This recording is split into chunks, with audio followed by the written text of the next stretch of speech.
So, as I was telling that, along with these video lectures, we will, take our teachers' assistants so that they can explain the fundamentals and also clear your doubts.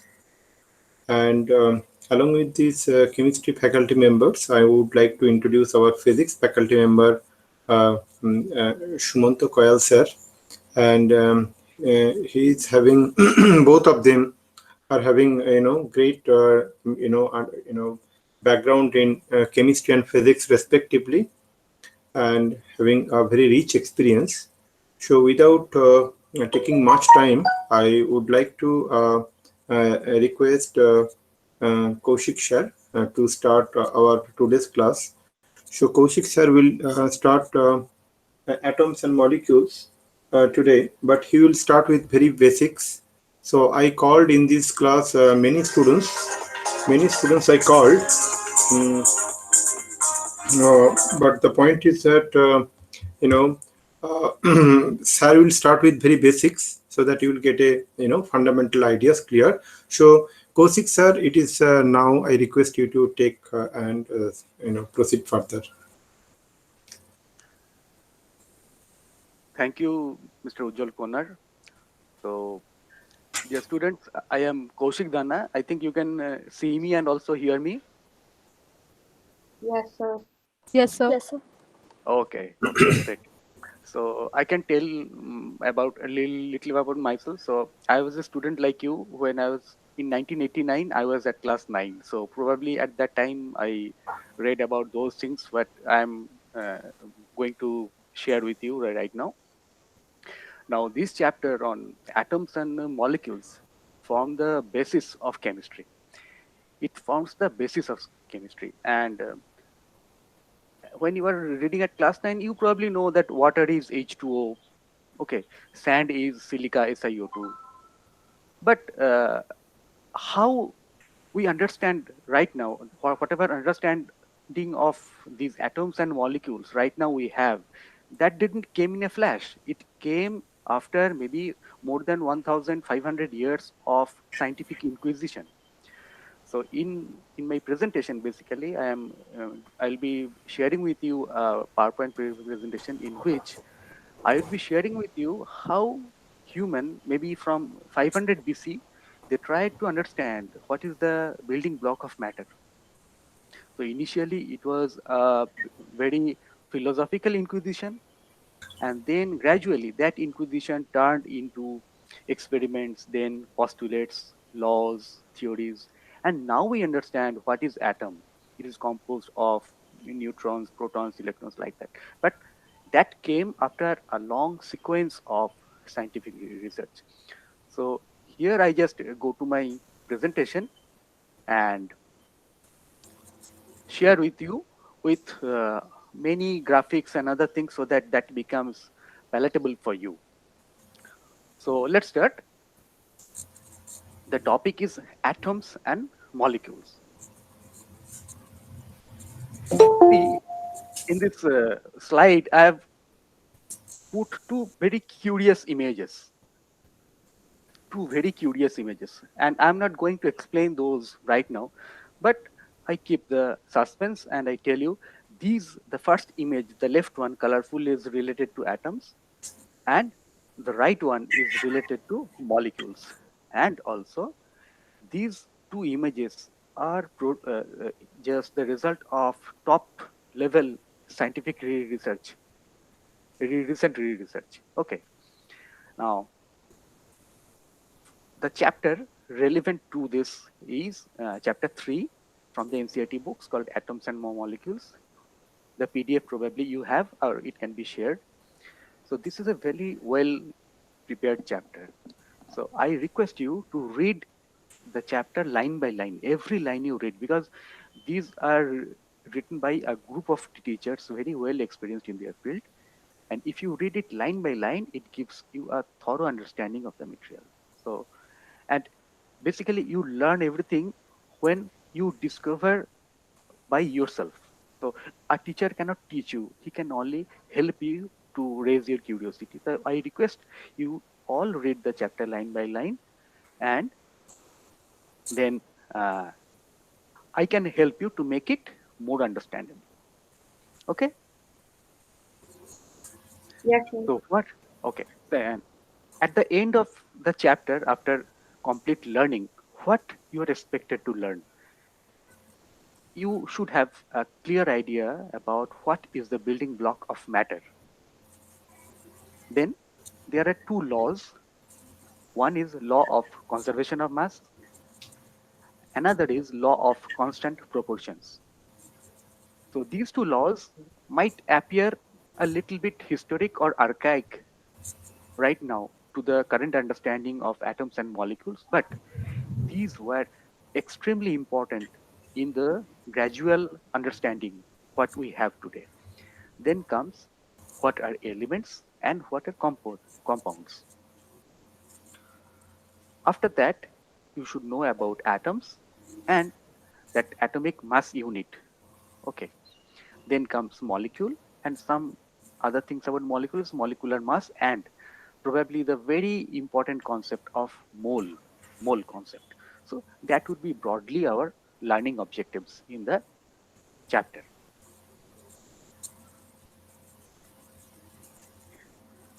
Uh, Probably all of you are now sitting in a room on a chair. The chair is made up of some material. The table is made up of some material. The pen you are holding in your hand is made up of again some material. The lunch you ate is also made up of some material. The home in which you live is made up of something. So if I ask you that if you break up or analyze what is inside the room, the wall, you will always agree that it is made up of bricks and cement and mortar.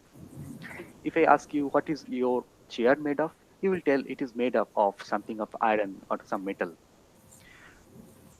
So this is basically a human inquisition to know whatever we see, we want to see beyond that.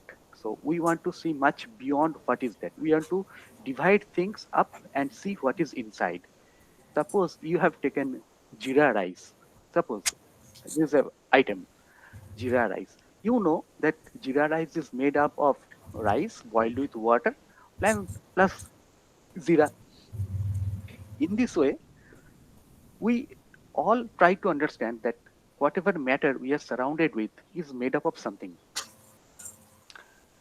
Just if you take about your laptop is made up of a screen, a computer keyboard, a touchpad. There is a RAM inside, hard disk inside, batteries inside.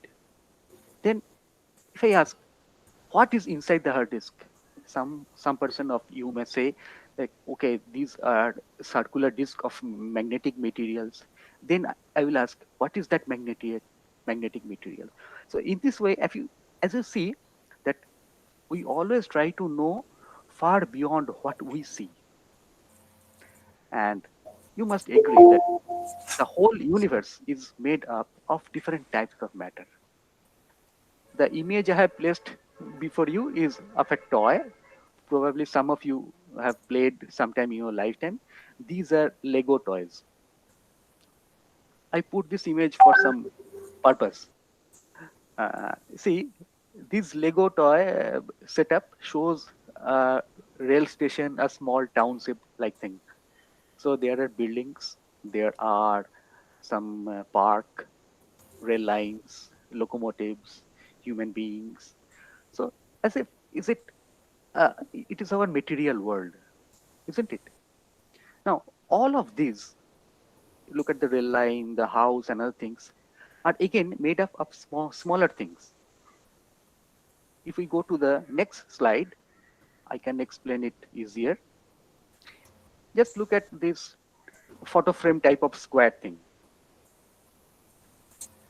All of you must agree to say that this is made up of some blue, yellow, red, green, white, yellow type of blocks, which are arranged together in a repetitive manner to make a beautiful thing, matter.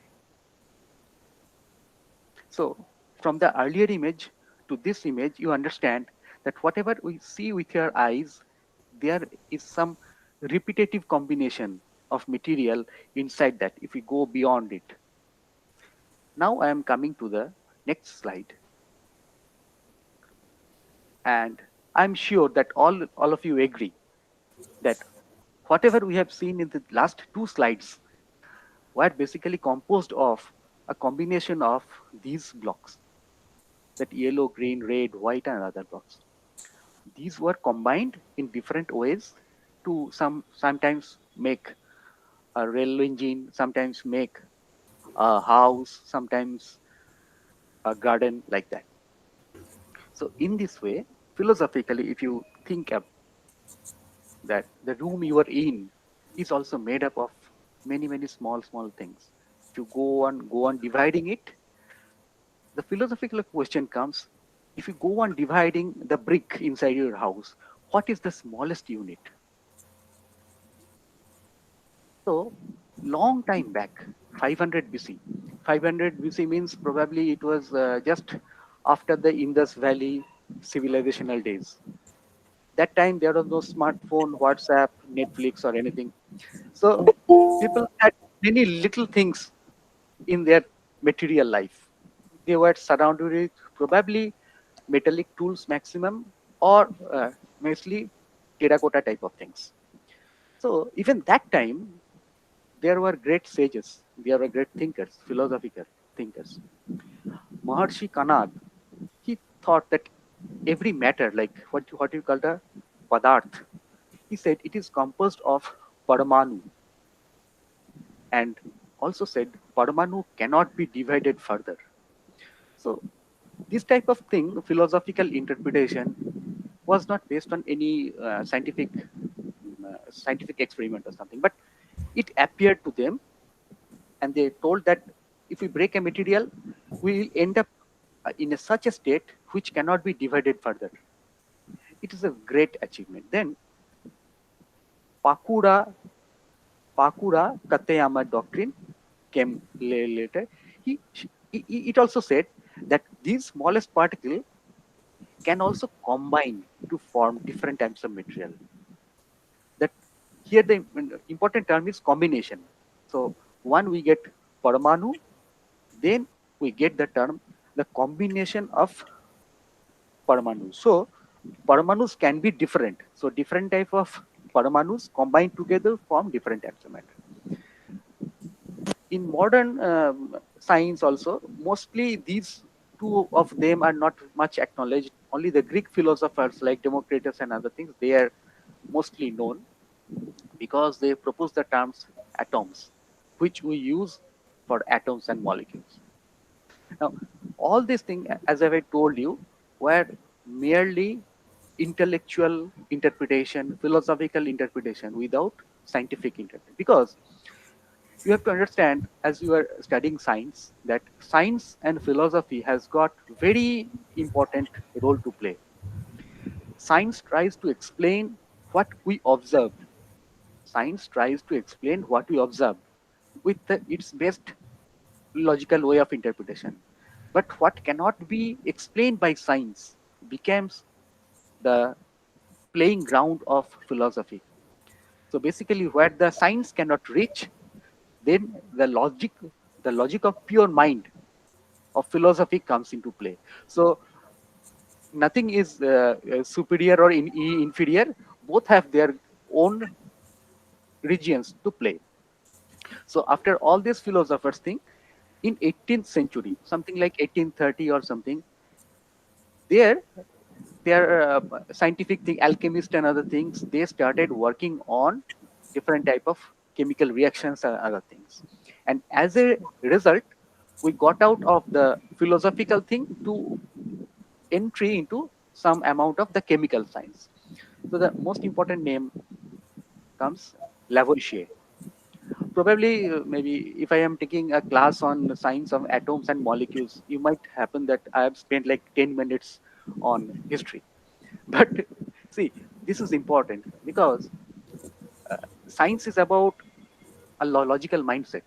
And the history I am telling you is basically the evolution from a philosophical understanding of matter to a scientific understanding of matter. So here comes Lavoisier, who laid the foundation of chemical science with two important laws of chemical combination. So the earlier was philosophical things. Now Anton Lavoisier and Proust, they gave some two laws when what I mentioned, like chemical composition and uh, constant mass and other thing. So the next point is important. They did many experiments to establish this law.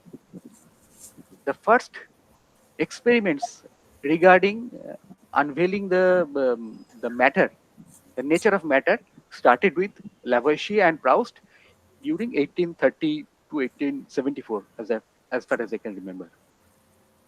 They gave two laws, which are very important for your exam also. The first law says the law of conservation of mass states that mass can neither be created nor destroyed in a chemical reaction.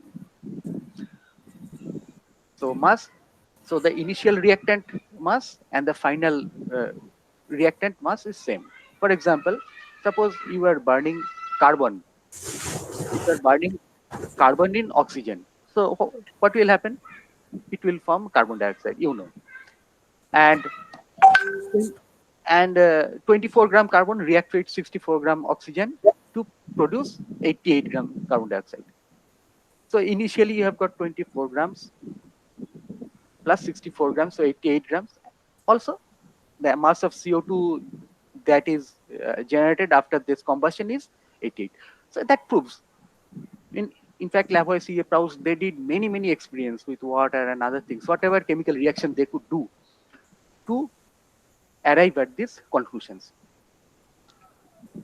There may be questions set, numerical problems set from this. You will see in your book also. The next law appears very interesting to me, law of constant proportions. In this series of experiments, they took same material from different places. Probably suppose they took water from lake, a pond, a river, sea, and they tried to find out the chemical composition. And they ended up with the same ratio of the component, like same ratio of hydrogen is to oxygen. Suppose they take sulfur dioxide from different places, they ended up with same amount of sulfur and oxygen or whatever element they had. So they told that each compound had the same elements in the same proportions, irrespective of where the compound came from or who prepared it. So according to Proust, in a chemical substance, the elements are always present in definite proportions by mass. Just note, Proust calls it by mass because whatever we call today H2O was not known as H2O that time. It was known as maybe a compound of H and O in a different, in some ratios. So again, even if this law appeared quite dated or archaic to you, it was very important at that time. It was a very scientific step towards understanding the matter. So if I go to an example of law of proportion, so if we take like 9 gram water, if we break it, I get 1 gram of hydrogen and 8 gram of oxygen. Then ratio of hydrogen is to oxygen is 1 is to 8. If I take a larger amount of water also, the ratio remains the same. Again, it is very intuitive for any person of your intellect at class 9. You know, it should be like that. But at that time when it was proposed, nobody knew that water was H2O or carbon was CO2 was the name of a gas, colorless gas. So again, these were very important steps in understanding, unraveling the mystery of the nature of matter. But studying all these things, that postulates and other things, there were some limitations because these were the product of imagination and only of human intellect, and no scientific explanation was available.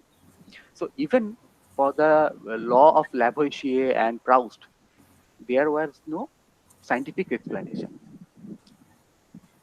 Here you need to understand that a scientific law is a description of a phenomenon. For example, say gravitational force between two materials. You know F equal to G into m1 m2 by r square. It is known to you. So this is a scientific law, is a description of the phenomenon, but it cannot explain. So it gives the value of gravitational attraction between two bodies, but it cannot explain why they are attracting. Okay. So again, I'm repeating. It's a you need to understand that a law gives a description of a thing. Like as I said, opposite charges are repelling, and you know that that is q1 q2 by the separation of distance squared divided by that. So it gives the quantum of the force, but it doesn't explain why a charge is repelling another charge. So law can do only that, quantify that phenomenon. But the explanation is called a scientific theory. And the British chemist John Dalton, he provided the first basic theory about the nature of matter. So up until John Dalton, we had only those laws and some philosophical postulates. John Dalton came and he tried to give a theory of matter which might appear quite basic to you right now, but it was quite profound that time. What was that? In this slide, I am just slide I am showing the image of John Dalton because it is a colored image. Probably it was colored later. Huh. But what he told is it's called the postulates of atomic theory by John Dalton. In the slide, you can see all of them.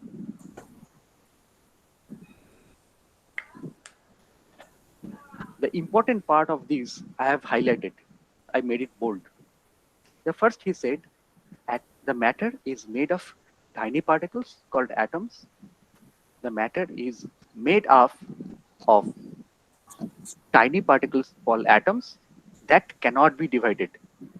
You can get the hint from also Kanad and other philosophers. So they also told like that, but they didn't have any evidence. But John Dalton told it based on evidence given by some earlier experiments. The second point is atoms are never formed or destroyed during a chemical reaction. He also told that atom of an element exhibit same nature. Suppose a same element is there, each component, each smallest unit of that atom will show the same nature. They have the same size, mass, character. When John Dalton was proposing this thing, we didn't have very high quality of scientific instrument like spectrophotometers, electron microscopes, and other things. At those times, it was only possible to measure things by weight to see the color, density, like that. So when he told about this thing, he mentioned about those physical properties which were possible to be measured at that time in their laboratory. Now you go to the third point, which is very important. Atoms of different elements. So now we are coming to atoms of different elements. Say hydrogen, oxygen, say sulfur. They exhibit variant character. They have different characters. Okay. And the fifth point comes combination of them. See, combination of them was also proposed by the philosophers also, but now John Dalton is giving a theory based on some experiments. He said atoms form compound by combining in a ratio of whole numbers. Important is combining and the ratio of whole numbers. If you want to mix sugar with water to make cold drinks or something, you can mix in any proportion, but you don't end up in a compound. You end up in a mixture. Okay, but in a compound, that ratio is fixed. And the sixth point is that a compound contains a constant number and kinds of atom, which is again you can very well understood that sugar is C6H12O6 is known to you, and CH O are in some constant proportion. But again, I tell the same thing. At that time, these were not known. So giving these postulates were quite difficult. Now, this is Dalton's interpretation of different types of elements. So it is probably from his own drawings, hydrogen. At that time, there was no periodic table, as you know. So some names were given to those elements, and the symbols you can see very funny symbols: hydrogen, nitrogen, carbon, and see the water compound was given by one hydrogen atom, one oxygen atom. What do you think about this? It looks funny, isn't it? So now everybody knows water is H2O. But at that time, based on their experiments, they only knew that water is composed of H and O. How many H, how many O, and other things were not known to them. Again, if you look at ammonia, ammonia is known to be composed of hydrogen and nitrogen. But you see the composition, not NH3, but N, 1N, and 1H. So again, you can understand that at that point of time, it was only the combination of different elements in fixed ratios was postulated. Now you know, now all of you know that the elements quite common to you are listed in your table in your book. This I have taken a screenshot from your book so that you can understand. So this is our understanding of elements currently, but at that time not much was known about it. Okay, so students, do you have any questions? You can ask me any question, because if I go on you might feel sleepy or like that. So if you have any question you can ask me.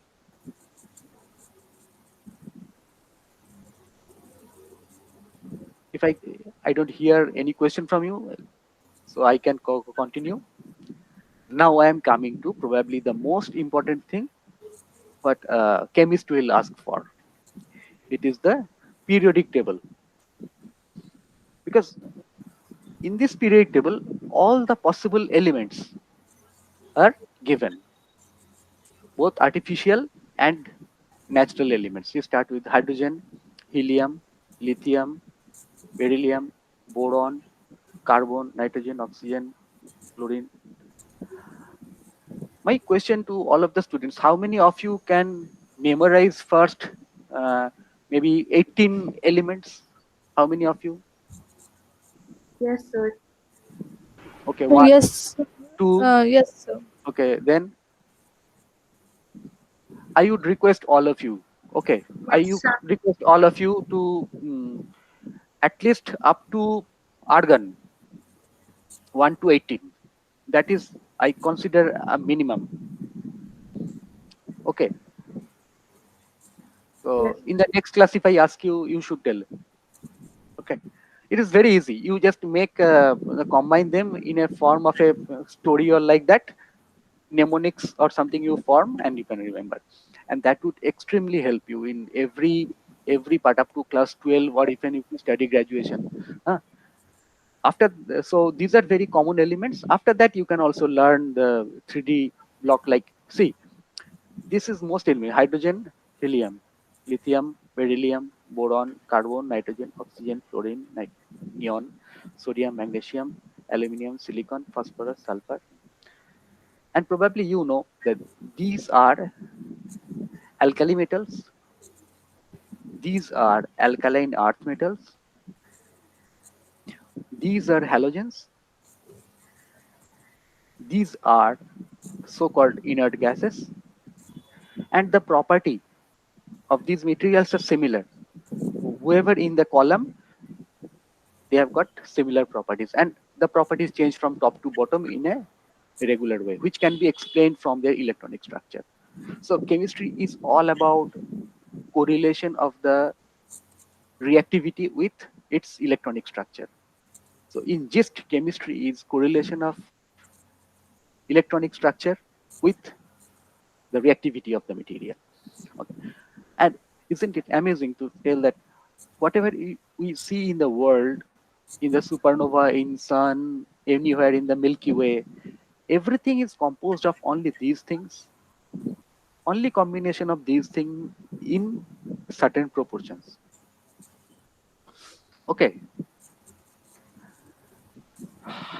Now Dalton, whatever he proposed, now has changed a lot, but many things have remained the same. Dalton said that elements are composed of tiny indivisible atoms.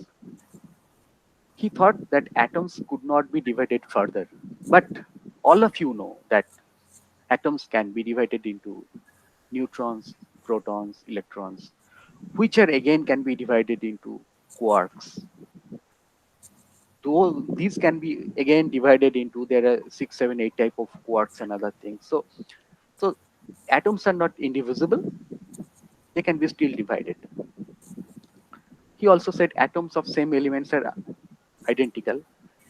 He was correct, but as you know that even if the atomic number is same, the number of neutrons may vary in the nucleus. So for isotopes they have got different mass but same properties. But the same third and fourth postulates were okay.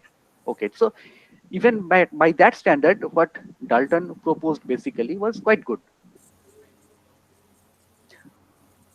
Now let's come to a logical way of analyzing any matter, whether it belongs to, whether it is element or it is a compound. Take for example the trash. The trash. So if I ask the question that is the material uniform throughout? No, trash is not uniform. So it is a heterogeneous mixture. If I take Coke, if I take Coke, so it is composed of whatever you say sugar, maximum is water, then a lot of sugar, then some amount of coloring things and flavors. Is it homogeneous? Yes. But does it have a variable composition? Yes, because the ratio of sugar, water, and other things can change. It might not change due to the company who makes it, but it can change. So it is again a homogeneous mixture. Now, if I take the question of iron, the chair on which you are sitting probably is made of iron. So it is a pure substance.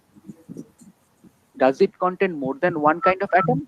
No, it is entirely Fe, iron. So it is called element.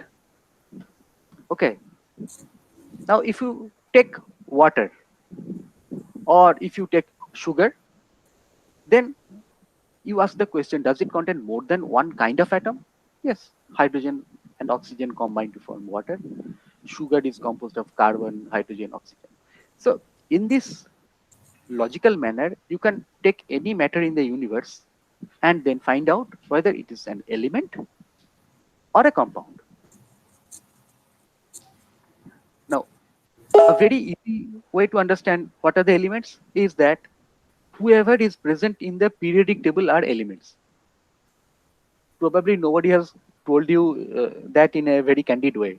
So whatever is present in a periodic table is an element. But for a compound, you cannot make such type of table because it would be very, very, very large. It would be like millions of compounds are there because these elements combine together in different ratios to form compounds. Okay. So till now, I have spent about 40 minutes with you. What do you feel? Have you learned something new? Probably a little bit you have learned new, but I think what you have appreciated is that how earlier scientists, they tried in a logical way to arrive at the nature of a material, isn't it? Okay. Now I give you some images of elements. In the periodic table, each was an element. Now I give you the images. See, this is iron, this is copper, this is aluminium, this is gold, very expensive one, this is lead, this is silver. So all of them are metals. Going to non-metal, bromine. Bromine is a very interesting material. Bromine is basically a red colored gas, liquid type of thing, red colored.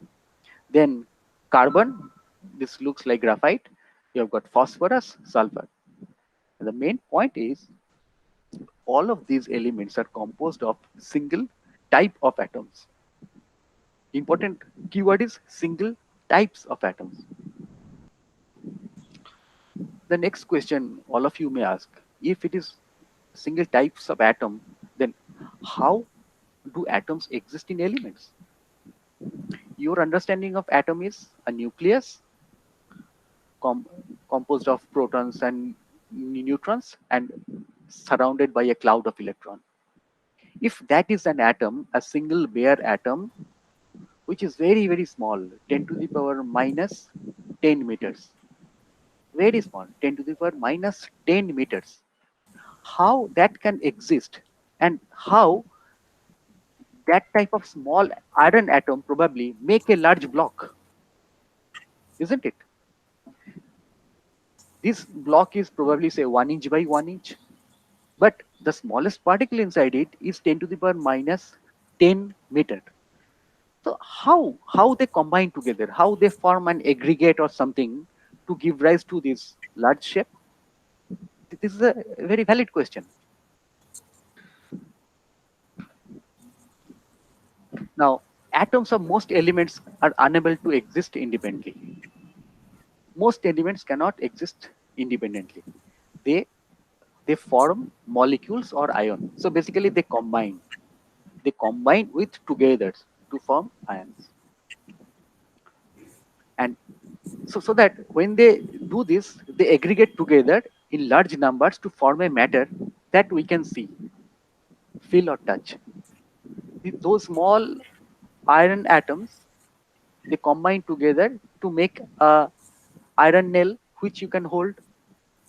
So the aggregation is also important, how they combine together.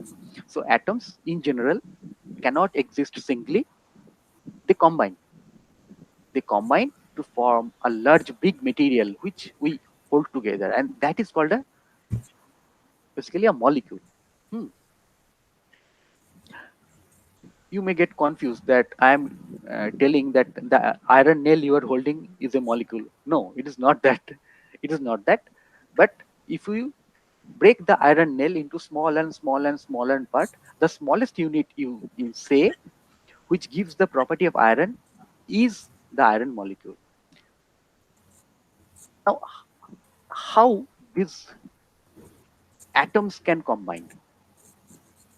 The atoms of an element. Hmm? For example, let's start from the smallest, the most important, the lightest also. Hydrogen. Hydrogen atom, one hydrogen atom combined with another hydrogen atom. So both are element atoms, they combine to form a molecule of hydrogen. Okay. Same for nitrogen. One nitrogen atom combined with another nitrogen atom to form a molecule of nitrogen. In this way, oxygen, O2, fluorine, F2, chlorine, bromine, iodine. So all of here are examples of diatomic molecules. So you start with elements. Elements are present in the periodic table. Every element has got different properties, and their smallest unit is atom. These atoms cannot exist independently, they combine. Sometimes they remain single, in some cases I will come to that. Mostly they get combined. When they combined into a pair, they are called diatomic molecules. Example, hydrogen, nitrogen, oxygen, fluorine, chlorine, bromine, iodine, so many. But more interesting thing is they can combine in fours also, like phosphorus, P4, then sulfur, S8, S8. And those type of combinations also, they have got very beautiful structures. Can anybody tell me uh, what is the use of sulfur in your daily life? Not daily life. So, do you know any use of sulfur in your life? Maybe for fun also. Sir, sir, it's used in vulcanization of rubber, like which Uh, makes it hard enough to be used in vehicles. right, right. Very good, very good. Another.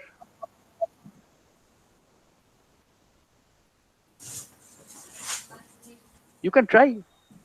Vulcanization is very good. It is a very techno-commercially important process that makes rubber stronger. You I know think what? Huh? Uh, is it okay. used in fireworks or gunpowder or something? Exactly. In fact, you hit the real bullseye. You know why? Because I make fireworks myself in my home. So, so the fireworks, as you know, gunpowder. Let me tell a story. The gunpowder, whatever you see today, that is used in bullets, mostly bullets and rockets and other things. These are made of only three things: potassium nitrate, carbon, and sulfur. Okay, and gunpowder was invented in China long, long ago. I do not remember the date, and it is a certain combination of potassium nitrate, carbon, and sulfur. In this whole mixture, what happens that carbon actually burns. Okay, and the oxygen is supplied by potassium nitrate, and sulfur plays a very important role. During reaction, sulfur controls the rate of the reaction, because sulfur during that reaction forms a melt like thing. Have you seen that when a gunpowder burns, a little it forms a liquid like thing? So that liquid like things, if it is more, it slows up the reaction.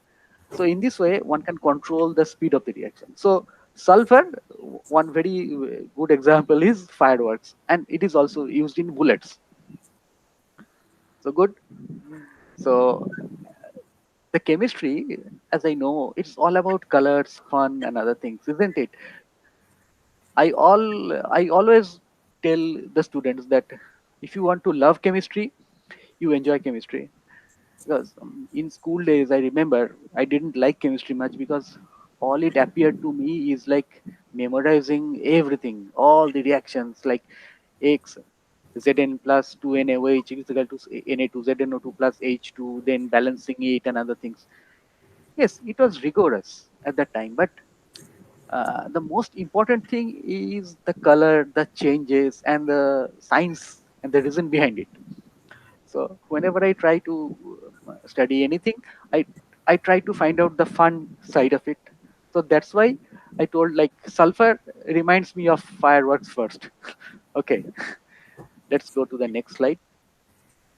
So this is a screenshot from your book, NCERT book, in which you can see all the rare earth, argon, helium, and also the metals, sodium, iron, aluminium, copper. They are monoatomic.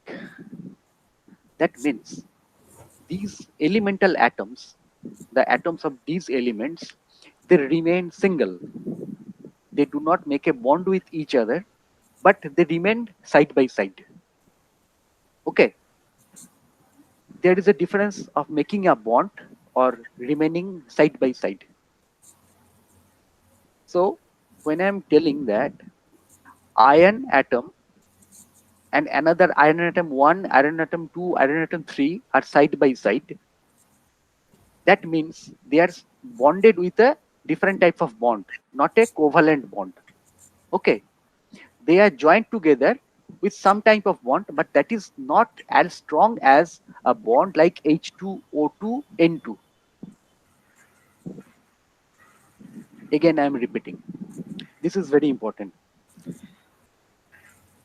For monoatomic materials, say metal, sodium, copper, or something, they do not form a molecule like Cu2 or Fe2 or Fe3 or Na. they remain individual as such and bonded by some type of force called a metallic bonding. But that bonding is not exactly what is observed in O2, N2, or something, a type of covalent bond or something. So, have you studied covalent or ionic bond earlier? Any student? We've done ionic and then covalent bonds. We studied carbon last year. Uh, Last year, yeah, exactly. So, I think you can appreciate that what is the covalent bond. So, the bond between what is present in oxygen, hydrogen, chlorine, these gas molecules. Chlorine chlorine bond, Cl and Cl, N and N. This is a covalent and a stronger bond. But the bond between an Fe atom and another Fe atom side by side is not that bond. It is called a metallic bond. Hmm. All of them are aggregated, held together by some force. Okay. But monoatomic things, they don't have that type of strong covalent bond. Okay. So you need to understand that this is called the atomicity of elements. Okay. Now element, again I'm repeating, element means those are present in the periodic table. Okay. Take an example, say hydrogen. Okay. Then hydrogen cannot stay alone. It combines with another hydrogen to form a molecule. Okay. And since there are two atoms in a molecule, we call it a diatomic molecule. The sulfur we told S8, if it is 8, then it's a polyatomic molecules. For phosphorus, 4 atoms were there, we called it tetraatomic molecule. Okay.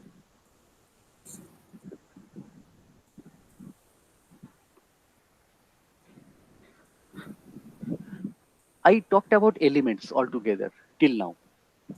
Now, what about compounds? Compounds like what I so like water, sugar, I mentioned in the chart.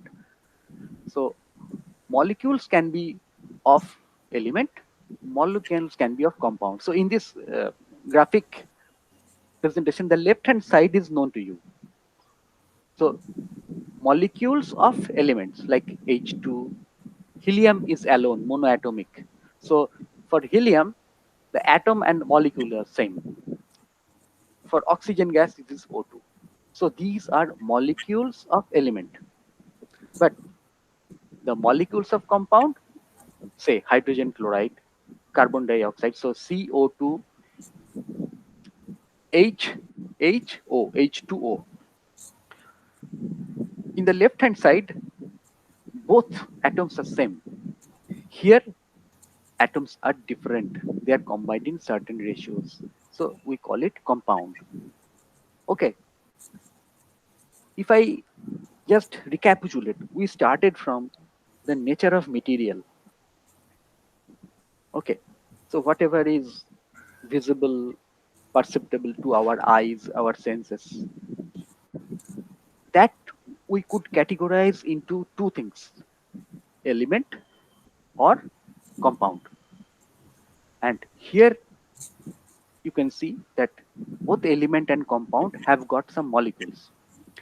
In the element, the molecules is made up of only those element atom, and for the compound, it is only a specific type of elements together. Okay. Now let's see some colorful compounds. I think you will like that. So the left one probably looks like a lead chromate. This blue one, copper sulfate pentahydrate. This looks like potassium dichromate. Could be a ferrous salt, and this could be chrome alum. And as I know that after hearing this lecture for a long time, you need to see some colorful things. So these are some natural minerals. These are some natural minerals. These form from geochemical reactions. Like that, these salts or compounds, inorganic materials, we prepare in the laboratory. Like all the medicines that you take, these are also made in the laboratory. But these beautiful stones, these are made also in the laboratory, but in the laboratory of nature. Okay. And now I am coming to almost the end of my talk, because I do not want to burden you with a lot of things in the same day. So this is a length scale of different objects. Okay.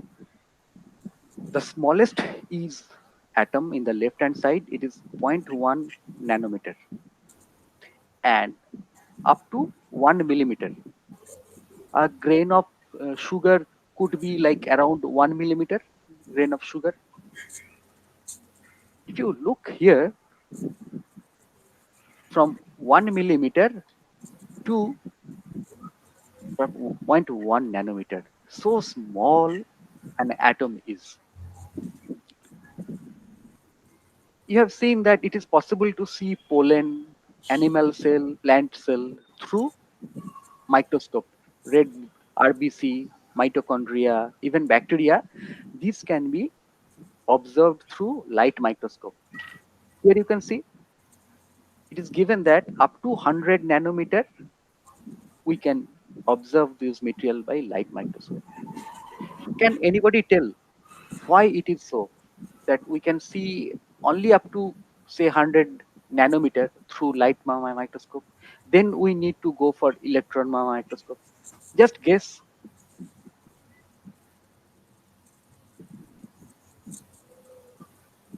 Guess. No problem. You can guess.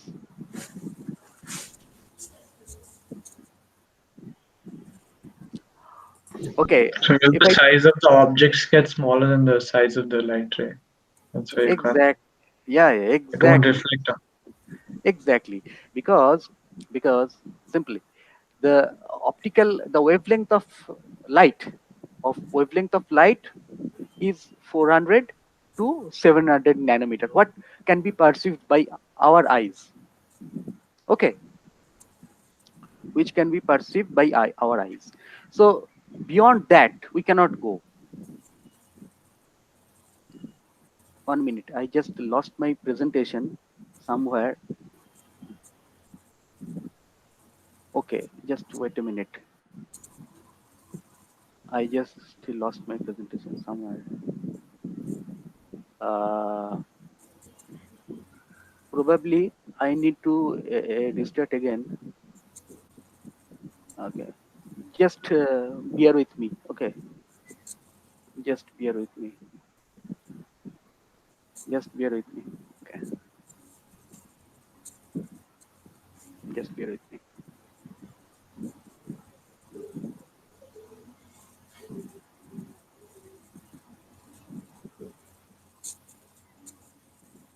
One minute. Okay.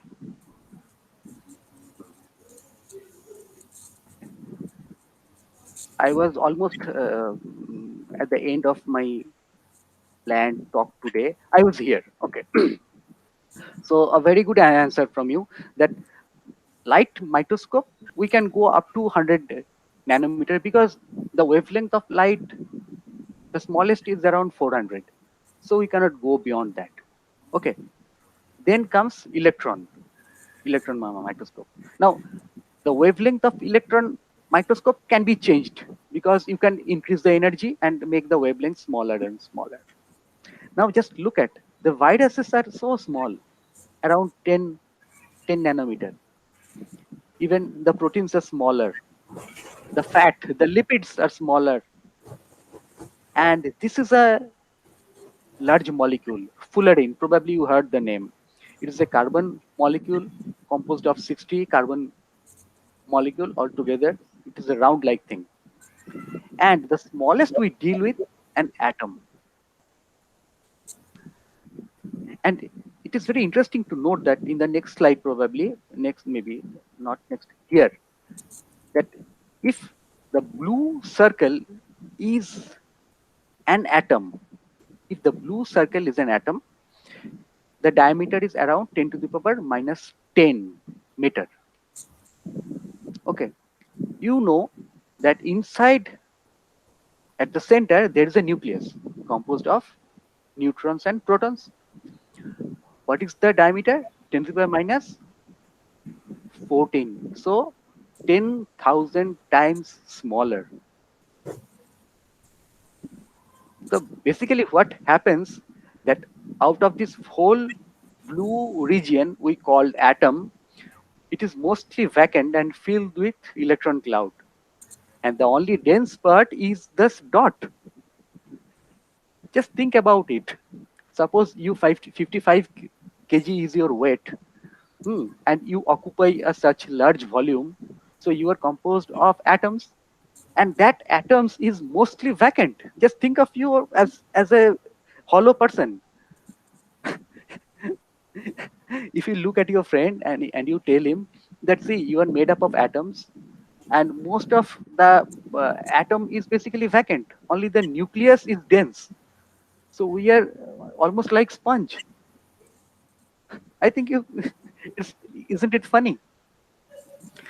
Okay, now I will end up this talk showing you something human science can achieve. As I told you that if we want to observe anything, we need to feel it. Okay, so like when you see something with a light microscope, the light interact with it, and when it comes back we see the image. Now to see atoms we need very small things, and that is very difficult to achieve earlier days. Only maybe in last 5 to 10 years it is possible to take not photos of atoms, but get some idea of them. And this is what is achieved through called scanning, tunneling, microscopy. This is a very evolved technique, and the total area of the image is 7 nanometer by 7 nanometer. So you can consider an atom to be around 0.1 nanometer. Okay. Here, gallium arsenide, this is a very important compound used in your cell phones and other things. Whenever you see light emitting diodes, colors, there is some type of gallium arsenide in it. Okay. So here, the whole bottom part is gallium arsenide. See these small dots, these are gallium arsenides. Atom, gallium arsenic. And there, the scientists, they deposited only 2 lines. See how precise. A zigzag chain of cesium. Cesium is Cs, another atom. When they diffuse that, these small type of peaks, these are indicative of atoms. So this is not a real picture of atom, but what I want to say that they look like that in terms of their electrical potential or something. I am not telling you to understand this in very depth, but only to appreciate that starting with the philosophers like Kanad, Hippocrates, they started with going into deeper and deeper, delving into the structure of matter. And today, it is possible for us to almost see the atoms, not to see, basically to feel the atoms. Okay. Then I will show another picture. Can we see molecules? So here also, here we can quote unquote see molecules. Okay. So this is not a small molecule, it's a large molecule of 26 carbon atoms and 14 hydrogen atoms. This is done by non-contact atomic force microscope. You know, I think you have probably seen some picture of record players earlier, record players where there was a record player used to move, and there was a pin which would record the sound or reproduce the sound. So in this way, in atomic force microscopy, there is one type of very sharp, atomistically sharp pin that moves on a material. and that create this image. And if you look at the real molecules and their so-called images formed by those microscope, you will see that how similar they are. Okay, so with this talk and with this information that we are really hollow, isn't it? The atom is around 10 to the minus 10 meter in diameter, while the nuclear is 10 to the minus 14. So the remaining space is very much vacant. Even considering also that the world is so beautiful and made up of so many beautiful things. Okay, so with this, I want to conclude my talk right now. I am coming out to the slide, and I would be available if you have any question on the video. You can ask me. So I want feedback from the students.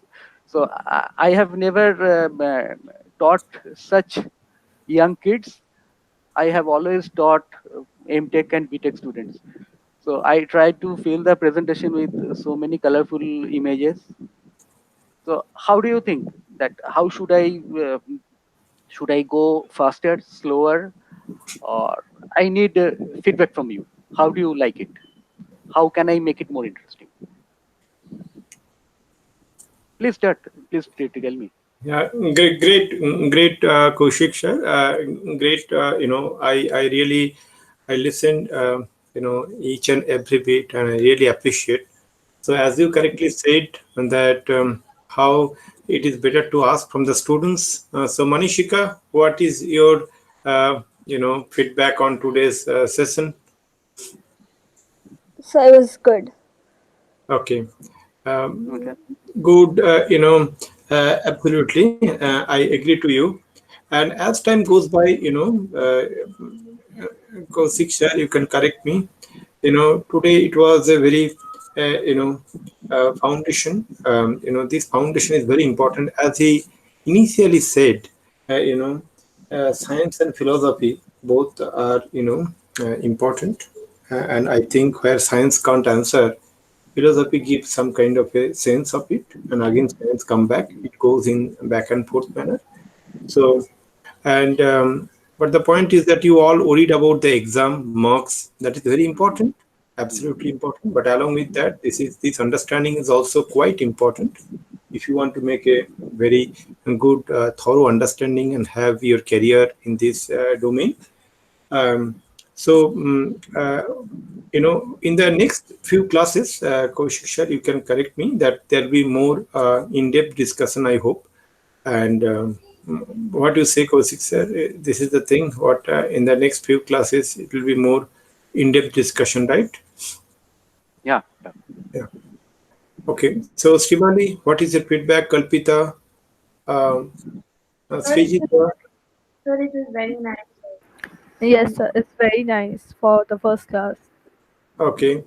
Sagnik, maybe, here I called, some of the senior students also, those who are in class 11, but I called them just to have a, just relook the way, you have studied. So some of the senior students are also here. I hope they are also, liked it. Srijita, Sagnik, I hope you liked it. Or if you have any comments, please let us know. Okay. Sumedha, I hope you liked as well. If you have any comments, you can let sir know about it. Bhumika, It was nice. okay, great. Bhumika, Yes, sir, it was very nice. okay, great. Thank you. Okay, so now our physics faculty is also here, Shumanta sir. So in some of our future class, we'll also have some great, understanding from him as well. So with this note, I think we can conclude the class today. So you want to give a closer note, sure? Okay. So I tried to give a idea of this chapter, which initially appeared to me. For me, it looks like a bit descriptive, but I tried to give some amount of understanding in it. So compared to other chapters, this chapter is like, say, a lot of philosophy and other things, old archaic things are there.